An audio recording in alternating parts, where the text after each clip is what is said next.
Hey guys, and welcome back to the theBSofSociety. So let's continue talking about the whole combat thing in Girls Frontline. So we basically talked about the whole combat mechanic, the affection mechanic, and deploying echelons, right? So the deal with farming certain stages, right, is since we were talking about T-dolls, why don't we finish discussing them?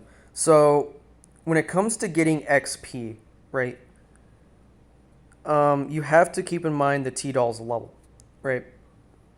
Because if their level is too high, they will start losing XP until they basically start only getting 1 XP at a time, right? Times whatever, yeah? Um, so it's very important to keep in mind, uh, your T-doll's strengths. And the whole strength mechanic is basically this.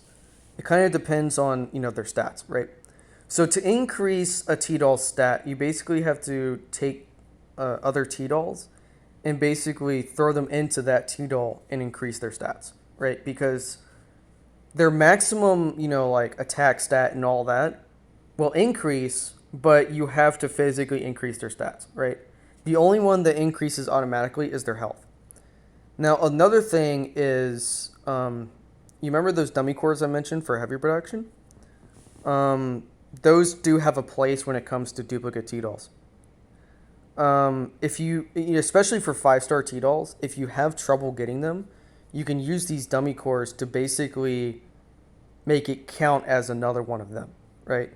So it's basically a pity system. That's what the dummy cores are for. Is they're basically a pity system for the T-dolls, so that way you can actually add on to their dummy links. And that's basically what it's called. Is you basically dummy link them, and you can do it up to 5 times depending on their level. So at level 30 you can do it, or level 10 you can do it, which links them to 2, and then it's 30. Then I believe you have to wait till 70 and then 90, right? And it increases their strength and all that. And when you're forming your echelons, you have to keep in mind their buff stats, because like handguns usually will buff everybody. It's important to keep all of this in mind so that way you can get the most strength as possible and have a lot easier time pushing through these stages. Because again, your echelons will, or your T-dolls will slowly increase in levels, and eventually you're not going to be able to farm a certain stage because they're too high of a level, right? And they won't get XP as effectively anymore as they did before. Okay. Now, in terms of getting duplicate T-dolls, so farming stages is the best place to get duplicate T-dolls for, enhancing and all that. And for certain events, it's also a good place to get free-to-play T-dolls, right? Bosses will usually have like a dedicated T-doll that's like a 3-star or whatever.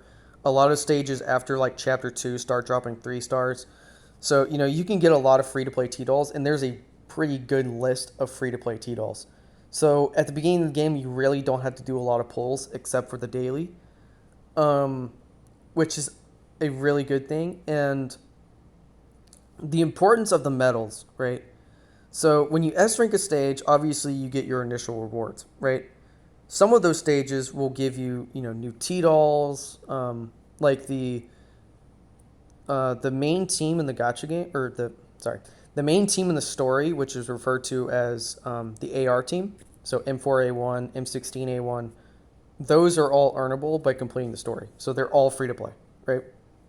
And the dummy linking is basically the dummy cores is the only way you can dummy link them because they don't get duplicates. So don't get rid of them, okay? Actually, I don't even know if you can get rid of them, but don't get rid of them. Um, um, what else was I going to say? Oh, yeah.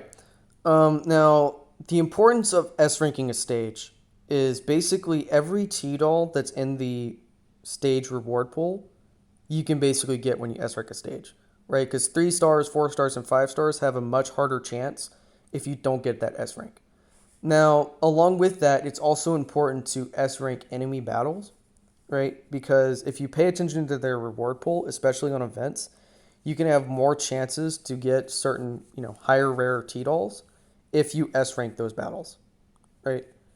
And that can often be easier than S ranking the stage itself. But if you can S rank the stage with ease, S rank it so that way you can get the best rewards possible, right? If I think of anything else for normal battles, I'll mention it. But next, I would like to cover night battles, and I don't have time to do that in this video. So I will talk to you guys later, and stay tuned.